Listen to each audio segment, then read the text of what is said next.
ഒപ്പം തന്നെ ഈ വീണ ജോർജ് പറഞ്ഞത് വിപിൻ 9 ശരീരഭാഗങ്ങൾ ലഭിച്ചു. അതിൻ്റെയെല്ലാം DNA പരിശോധനകൾ എന്തായാലും നടത്തേണ്ടതുണ്ട്. അതിൻ്റെ നടപടിക്രമങ്ങൾ എന്തായാലും ഉടൻ തന്നെ ആരംഭിക്കും.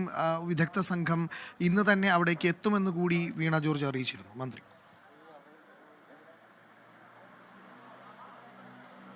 അതെ, തീർച്ചയായും. ഇനി DNA പരിശോധനാ ഫലമാണ് ഇതിൽ ഏറ്റവും പ്രാധാന്യമുള്ളത്. കാരണം ഇതെല്ലാം തന്നെ മലയാളികളാണ്, എല്ലാം തന്നെ പരസ്പരം അറിയുന്ന ആളുകൾ തന്നെയാണ്. ഇവരൊക്കെ തന്നെ കാലങ്ങളായിട്ട് അവിടെ ജോലി ചെയ്യുന്ന ആളുകളൊക്കെ തന്നെയാണ്. അപ്പോൾ എല്ലാവർക്കും പരസ്പരം അറിയാം. അത് DNA ഉറപ്പിക്കുക എന്നുള്ളത് കൂടിയാണ്. അപ്പോൾ മലപ്പുറം, തൃശ്ശൂരും ഷൊർണൂരും ഒക്കെ ജോലി ചെയ്യുന്ന അവിടെയൊക്കെ സ്വദേശമുള്ള ആളുകളാണ് ഇവിടെ ജോലി ചെയ്യുന്നത്. അവരുടെ DNA പരിശോധനയ്ക്കായിട്ടുള്ള സംഘം എത്തിയിട്ടുണ്ട്. ഇന്നിപ്പോൾ ഈ പോസ്റ്റ്മോർട്ടങ്ങൾക്ക് ശേഷം നാളെ അതിരാവിലെ മുതൽ ആരംഭിക്കാം എന്നുള്ളതിലാണ് എത്തി നിൽക്കുന്നത്. മൃതദേഹങ്ങളുടെ ഒരു ഐഡൻറ്റിറ്റി അതാരാണെന്ന് തിരിച്ചറിയുന്നതിനാണ് ഇപ്പോൾ ഒരു പ്രാധാന്യം കൽപ്പിക്കുന്നത്. അപ്പോൾ ആളുകൾ വരികയും അത് തിരിച്ചറിയുകയും ചെയ്യുന്നുണ്ട്. 4 മൃതദേഹങ്ങൾ തിരിച്ചറിഞ്ഞു എന്നുള്ളതാണ്.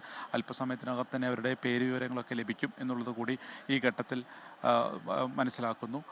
അപ്പോൾ ഈ അവരുടെ ബന്ധുക്കളും സുഹൃത്തുക്കളും ഒക്കെയാണ് നമ്മൾ ഈ ദൃശ്യങ്ങളിൽ നിന്നൊക്കെ കാണുന്നത്. എല്ലാവരും വന്ന് കാത്തു നിൽക്കുകയാണ്.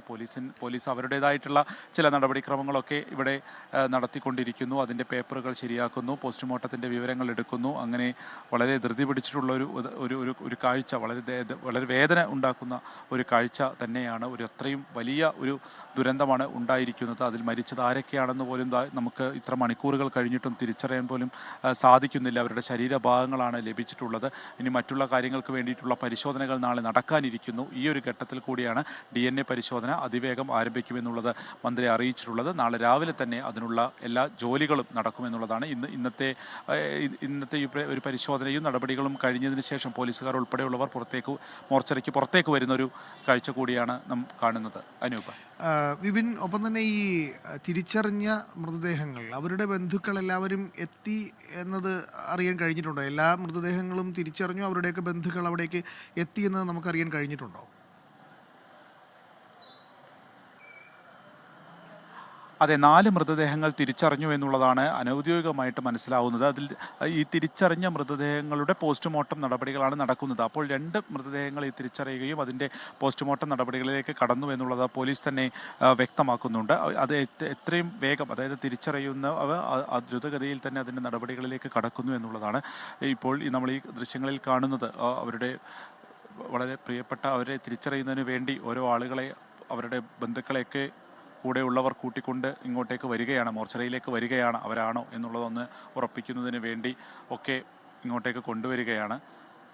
ആ ദൃശ്യങ്ങൾ കൂടിയാണ് കാണുന്നത്. 4 പേരുടേത് ഏകദേശം അവരെ ഐഡൻറ്റിഫിക്കേഷൻ കഴിഞ്ഞിരിക്കുന്നു. 13 പേരാണ് മരിച്ചിരിക്കുന്നത്. അതിൽ ഇപ്പോൾ നമുക്കറിയാവുന്ന പോലെ തന്നെ ഏകദേശം 8 പേരുടെ മൃതദേഹം പൂർണ്ണമായിട്ടും ഉണ്ട്. അപ്പോൾ ആ മൃതദേഹങ്ങളായിരിക്കും ആദ്യഘട്ടത്തിൽ പോസ്റ്റ്മോർട്ടം നടപടികളിലേക്ക് കടക്കുക. മറ്റുള്ളതിൻ്റെ എല്ലാം തന്നെ DNA പരിശോധന എടുക്കും എന്നുള്ളത് കൂടിയാണ്. ഓരോ ആളുകളും അവർ കൂടി നിൽക്കുകയും അവർ അത് സംസാരിക്കുകയൊക്കെ ചെയ്യുന്നത് കൂടി നമ്മൾ ഈ ഒരു ഘട്ടത്തിൽ കാണുകയാണ്. വിപിൻ, ഒപ്പം തന്നെ ഈ സർക്കാരിൻ്റെ ഭാഗത്തു നിന്നുള്ള പൂർണ്ണമായുള്ള ഒരു ഏകോപനം അതവിടെ കൃത്യമായി കാണാൻ സാധിച്ചിരുന്നു എന്നാണ് മനസ്സിലാക്കുന്നത്. അത് ഡോക്ടർമാരുടെ കാര്യത്തിലായാലും ആശുപത്രിയുടെ പ്രവർത്തനത്തിലായാലും ഈ അപകടം നടന്ന് ആശുപത്രിയിലേക്ക് ഈ മൃതദേഹങ്ങളും പരിക്കേറ്റവരും എത്തുന്നത് മുതൽ കൃത്യമായൊരു ഏകോപനം ഉണ്ടായിരുന്നു. ആശുപത്രി അധികൃതർ അതിൽ കൃത്യമായി ശ്രദ്ധ കേന്ദ്രീകരിച്ചിരുന്നു എന്ന് തന്നെ മനസ്സിലാക്കാം, അല്ലേ? അതെ, തീർച്ചയായിട്ടും അനൂപ്. അതിലൊക്കെ തന്നെ ഒരു ഏകോപനം ഉണ്ടായിരുന്നു. അതിലൊരു കൃത്യതയും വ്യക്തതയും ഉണ്ടായിരുന്നു. പോലീസ് എല്ലാ ഭാഗത്തും അവരുടെ ഒരു സാന്നിധ്യം ഉണ്ടായിരുന്നു. അതിൽ എന്താണ് ചെയ്യേണ്ടത് അത് ദ്രുതഗതിയിൽ തന്നെ ആ ഒരു നടപടികളിലേക്ക് കടക്കാം. അത് നമുക്ക് പോലീസിന് മാത്രമല്ല, അപ്പോൾ ആരോഗ്യവകുപ്പ്, ഫയർഫോഴ്സ് ആ തീ അണയ്ക്കുന്നതിൽ ചുറ്റിയുള്ള എല്ലാത്തിലും അത് കാണാൻ സാധിക്കുന്നുണ്ട്. അത് ഇപ്പോൾ മോർച്ചറിയുടെ ഈ ഭാഗത്തും അത് അങ്ങനെ തന്നെ നടക്കുന്നു എന്നുള്ളത് തന്നെയാണ്. അപ്പോൾ ഓരോ സ്ഥലത്തു നിന്നും അത് മനസ്സിലാക്കുന്നു. ഓരോ ആളുകളുടെയും ബന്ധുക്കൾ വരുന്നു. അവരെ പോലീസ് തന്നെയാണ് അവരുടെ കാര്യങ്ങൾ പറഞ്ഞ് മനസ്സിലാക്കുന്നതും അവർക്ക് ഇതാക്കുന്നതും. പലരും ആ ഒരു വേദനയിൽ നിൽക്കുകയാണ്.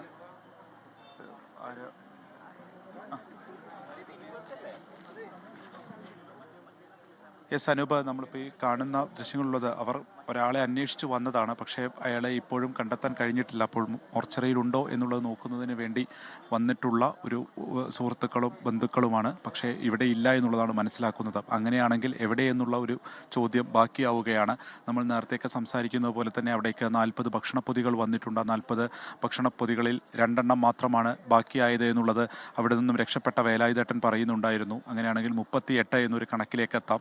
പക്ഷേ അപ്പോഴും നമുക്ക് പലരും ഇതുപോലെ തന്നെ മോർച്ചറിയുടെ ഭാഗത്തേക്ക് വരുന്നു. ഇവിടെയൊന്നും കണ്ടെത്താൻ കഴിയുന്നില്ല. അവരോട് ഒന്നും ചോദിക്കാനില്ല നമുക്ക്. കാരണം അത്രയോളം വേദനയോടെ നിൽക്കുന്ന അവരുടെ മനസ്സ് നമുക്ക് ഊഹിക്കാവുന്നതേ ഉള്ളൂ.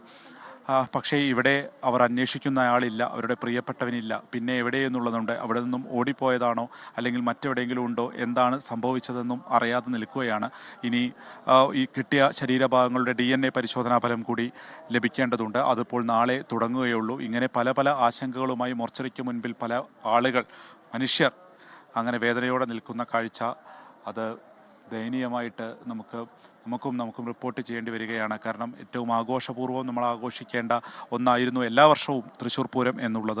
ആ തൃശ്ശൂർ പൂരത്തിന് വേണ്ടിയിട്ടുള്ള എല്ലാ ഒരുക്കങ്ങളും തയ്യാറായി. 2 ദിവസം കഴിഞ്ഞാൽ അതിൽ സാമ്പിൾ വെടിക്കെട്ടിലേക്ക് എത്താനുള്ളതായിരുന്നു. നാളെ ഒരു പക്ഷേ ഈ ഒരു സ്ഥലത്ത് നിന്നും വെടിക്കോപ്പുകളെല്ലാമായി അത് തേക്കിൻകാട് മൈതാനത്തേക്ക് കൊണ്ടുവയ്ക്കുകയോ അവിടെ ഒരുക്കിയിട്ടുള്ള പ്രത്യേക സജ്ജീകരണശാലയിലേക്ക് അത് മാറ്റുകയും ചെയ്യേണ്ടതായിരുന്നു തിരുവമ്പാടി വിഭാഗം. അതിനുള്ള ഒരുക്കങ്ങളൊക്കെ തന്നെ പൂർത്തിയായതാണ്.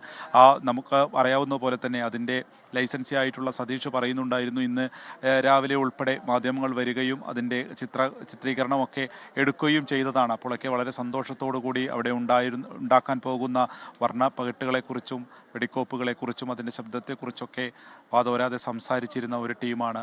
വൈകുന്നേരമായപ്പോഴേക്കും എന്താണ് സംഭവിച്ചതെന്ന് പോലും അറിയാത്ത രീതിയിൽ പകച്ചു നിൽക്കുകയാണ്. അവിടെ മാത്രമല്ല, കേരളം മുഴുവനായും ആരൊക്കെ മരിച്ചു, എങ്ങനെയൊക്കെയാണ്, എത്രത്തോളം അളവിൽ അവിടെ ഈ വെടിക്കോപ്പുകൾ ഉണ്ടായിരുന്നു എന്നുള്ളതിലൊന്നും തന്നെ ഇപ്പോഴും ഒരു കൃത്യത വന്നിട്ടില്ല. അതിലൊക്കെ ഫോറൻസിക്കിൻ്റെ പരിശോധന നടക്കും. അതിലുപയോഗിച്ചിരിക്കുന്ന മരുന്നുകളെ സംബന്ധിച്ചിട്ടൊക്കെയുള്ള ഫോറൻസിക് പരിശോധനകളും ആളുകളെ കണ്ടെത്താനുള്ള സ്കൂബായുടെയും എസ്കോ ഡോഗുകളുടെ പരിശോധനയും ഒക്കെ നാളെ അതിരാവിലെ മുതൽ തന്നെ ആരംഭിക്കും എന്നുള്ളത് കൂടിയാണ്.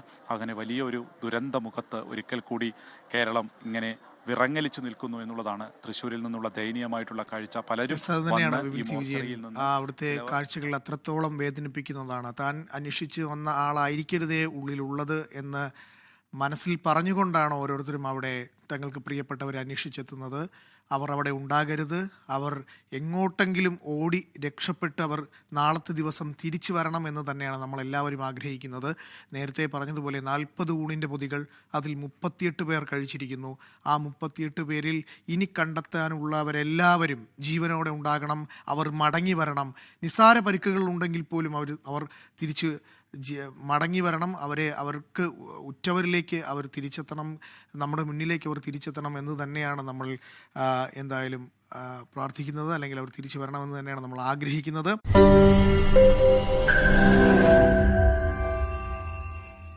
ലോകത്തെവിടെയായാലും ഏത് സമയത്തും 24 വാർത്തകളും ഓഗ്മെന്റഡ് റിയാലിറ്റി പാക്കേജുകളും എക്സ്പ്ലെയിനറുകളും വിശദമായി കാണാൻ ഞങ്ങളുടെ യൂട്യൂബ് ചാനൽ നിങ്ങൾക്ക് സബ്സ്ക്രൈബ് ചെയ്യാം.